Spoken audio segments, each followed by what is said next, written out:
भोसे जिल्हा परिषद गटातून भाजप उमेदवारांना प्रचंड प्रतिसाद. आशिष जाधव यांचे घरोघरी जाऊन भाजपला मतदान देण्याचे आवाहन. भोसे जिल्हा परिषद गटात भारतीय जनता पक्षाच्या उमेदवारांना मतदारांचा उत्स्फूर्त प्रतिसाद मिळत असून प्रचाराचा जोर दिवसेंदिवस वाढतो आहे. भाजपाचे अधिकृत उमेदवार आशिष जाधव, भोसे पंचायत समिती गणाचे उमेदवार बाळासाहेब उर्फ मनोज पाटील, सोनी पंचायत समिती गणाचे उमेदवार राजेंद्र माळी यांच्या प्रचाराला प्रचंड प्रतिसाद मिळतो आहे.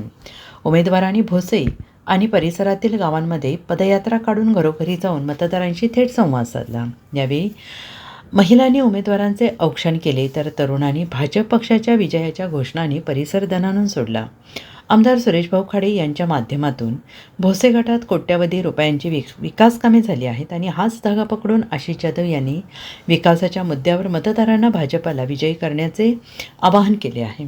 आशिष जाधव यांचा भोसे मतदारसंघात सुरू असलेला झंझावती प्रचार आणि गावोगावी मिळणारा प्रचंड प्रतिसाद पाहून विरोधकांच्या पायाखालची वाळू सरकल्याचं चित्र दिसत आहे.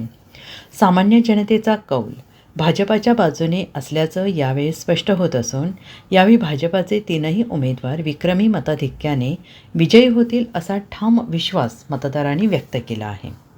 Bureau report SPN Marathi, Bhose.